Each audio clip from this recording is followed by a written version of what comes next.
Welcome sa Criminology Pointers. Ngayon, i-discuss ko CDI, particularly sa Fundamentals of Criminal Investigation. Pangatlong yugto ko na magtuturo ng Fundamentals of Criminal Investigation.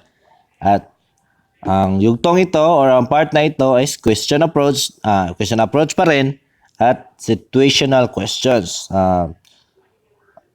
Masasabi kong mas mahirap ito kaysa sa mga previous na diniscuss ko. Kasi may possibility or ito ay taken from previous board exams. Okay. Simulan na natin. A trespass to dwelling was reported to the police. Officers responding to the scene found a point of force of entry. Upon searching the immediate vicinity, they chanced upon a young man hiding behind the bushes. Valuable items later identified as taken from the building were frisked from the suspect.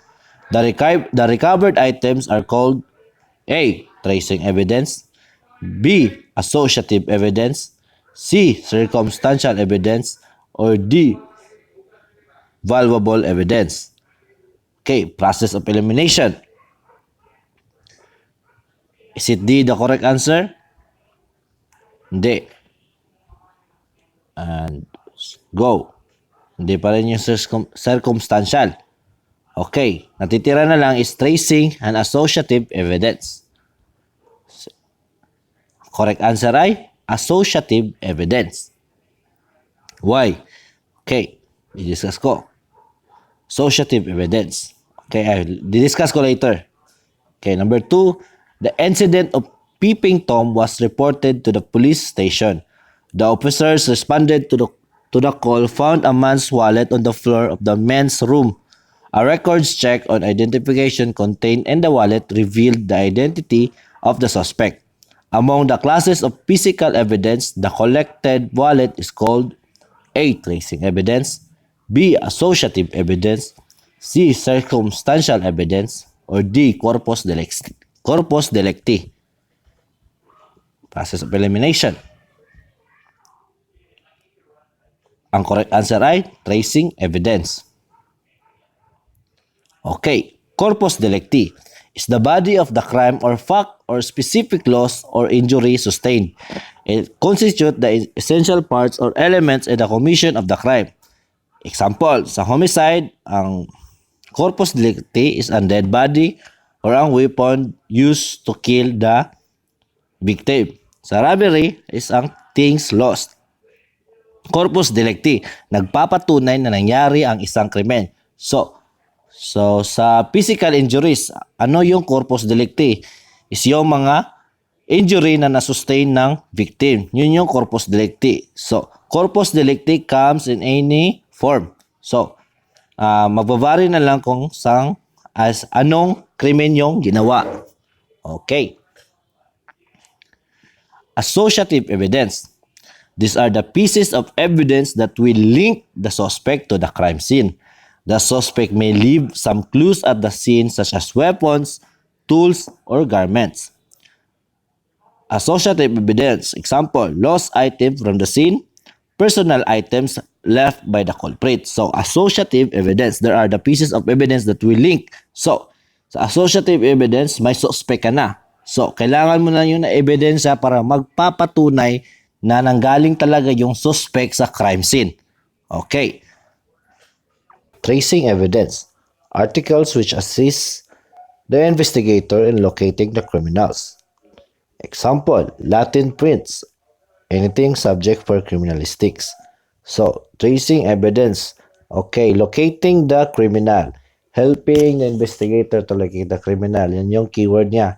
So, examples, items containing the identity of the suspect. Associative evidence versus tracing evidence. Associative evidence, linking the suspect.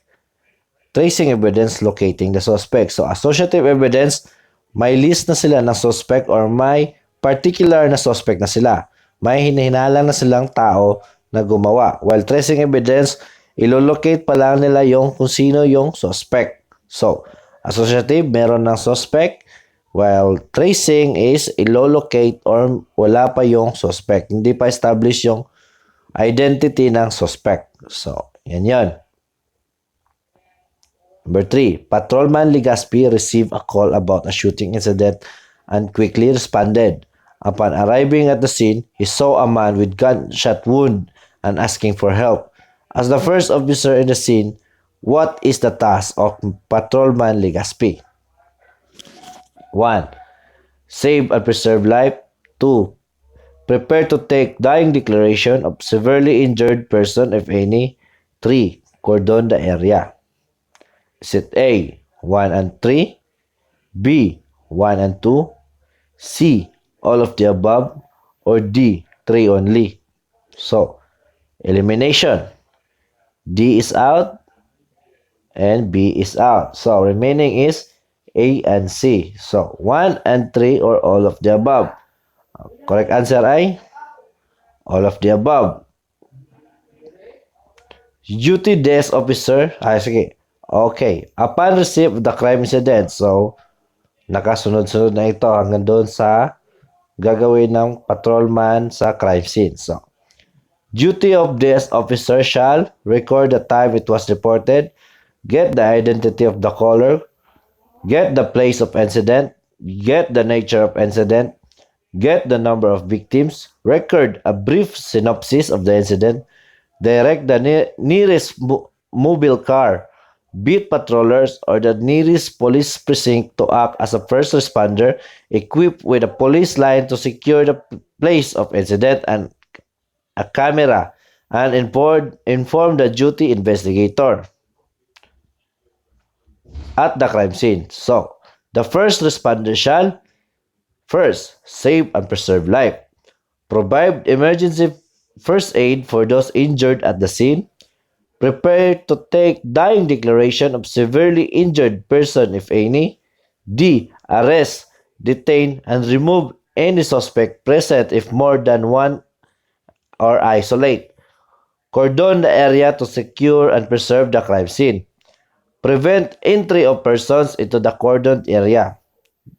Conduct preliminary interview of witnesses to determine what and how crime was committed. Prepare to brief the investigators of the situation upon their arrival. So, yan yung gagawin ng first responder. So, pag may natackle kayo noon na always preserve or cordon the area, ibang situation yon. Okay, pag technicalities, ipa-follow ng first responder, ito. Pag wala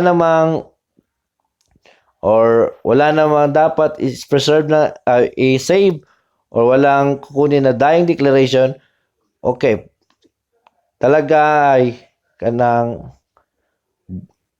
pupunta ka na sa cordon the area. So, yan yung kadalasan makikita natin is always preserve or always cordon the area. Yan yung gagawin ng first responder. Pero pag may nangyaring shooting incident o may na-injured na tao, always follow this rule. Okay. Next. The four main tasks of first officer on the scene are: first, to give first aid, to apprehend the suspected offender. Number 3, to protect and if necessary, collect and preserve evidence. And number 4, to cordon off and protect the area. Dying declaration or ante-mortem statement is the declaration of a dying person made under consciousness of an impending death, may be received in any case wherein his death is a subject of inquiry as evidence of the cause and surrounding circumstances of such death. So, ang famous na kaso dito is People versus Alparo. Dito, nabigyan ng halaga ang dying declaration. Kasi ang rationale, hindi na nagsisinungaling yung taong mamamatay na. So, yan yung rationale sa People versus Alparo. So, kaya binigyan ng importance ang dying declaration. Kasi malakas siyang ebidensya. And okay. First responder must be able to properly preserve the crime scene in order to get maximum scientific information that will help in the successful prosecution of the perpetrator of the crime. first responder, always preserve the crime scene. Yan yung pinaka-duty ng first responder. Okay. Investigator on case. Conduct assessment of the crime scene, investigate the incident, conduct crime scene processing, documentation on custody and transport of evidence. So, i-endorse ng first responder yung crime scene sa investigator on case. Golden rule at crime scene investigation. Never touch, move, or alter any object at the crime scene unless it has been photographed, measured, and sketched from every angle. Number 4. Patrolman Legaspi found an empty cartridges at the scene. What should Patrolman Legaspi will do to search for more physical evidence at the crime scene? Is it A. Search after it has been photographed? B. Search before it is photographed and sketched? C. Search after it has been photographed and sketched? Or D. Search according to your heart's desire? Elimination. So wala sure na wala kinalaman dito ang D. Okay, A. Search after it has been photographed. B. Search before it is photographed and sketched. C. Search after it has been photographed and sketched. Ang sagot dito is C. Search after it has been photographed and sketched. Okay. A crime scene search could only be searched after it has been photographed and sketched. So, objectives of a crime scene search: to systematically look for physical evidence that may prove useful in establishing the crime has been committed, to determine what method of operation the perpetrator may have been used. Strip search. In this method, searchers ABC proceed slowly at the same pace along the paths parallel to one side of the rectangle. Okay. Patungo dito, so parallel. Hindi na babalik sa area na pinanggalingan mo. So always go ka na sa opposite. Grid or double strip. The double strip or grid method of search is a modification of strip search method. Here, the rectangle is traversed first parallel to the base, then parallel to the side. So, first sa base, then side. So, parang tinatahi niya yung rectangle. So, ito is mainam gamitin pag maliit yung lugar. So, makikita mo talaga ang mga evidence kasi iniisa-isa mo yung space. Ma-maximize mo yung space na sinesearch mo. Okay. Spiral search. In this method, the three searchers follow each other along the path of spiral, beginning on the outside and spiraling in toward the center. So, korteng katol. So, ang keyword ng spiral search is from the outside patungong center. So, spiral search. Wheel or pie. In this method of search, the area is considered to be approximately circular. The searchers gather at the center and proceeds toward along the radii or spoke. So, from the center, they will search from the center towards the radii or spoke. So, palabas ng circle. Okay. Wheel method or pie method, ang kanyang keyword dito is from the center, proceed outward. So, yan yung wheel or pie method. Quadrant or zone search. In this method, one searcher is assigned to each subdivision of a quadrant. Then each quadrant is cut into another set of quadrants. So, i-divide yung isang rectangle and accordingly, pwede mong gawin dito na side is strip, Dito is pi or wheel. Dito is spiral. Dito ay double grid. So, dinidivide lang yung area.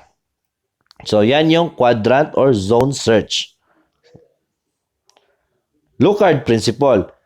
Every contact leaves a trace. So, remember this principle. Baka lumabas sa board exam. Every contact leaves a trace. Lookhard principle. Number 5. Corporal Go, an IOC, has given all his effort in searching and investigating the crime scene, and he is satisfied by the evidence collected. Corporal Go should A. Release the crime scene, B. Conduct final survey, C. Ocular inspection, D. Release the evidence. Correct answer ay release the crime scene. Okay. Release of crime scene. The release of the crime scene is done if the investigator is satisfied that all pieces of evidence have been recovered. Thus, the investigator must evaluate the items recovered from the results of the interrogation of the suspects and the interview of the witnesses.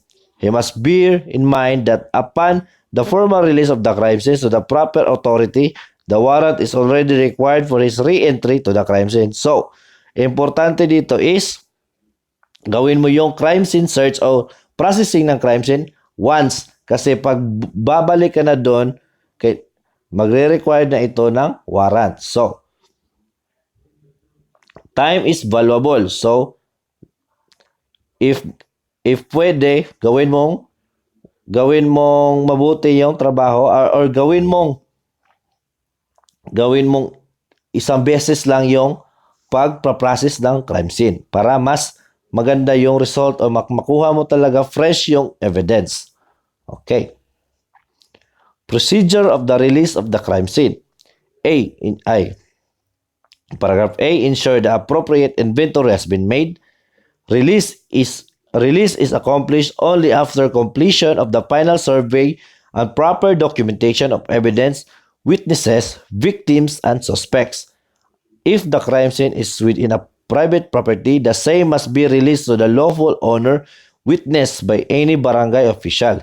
In case of government facility, it should be released to the administrator.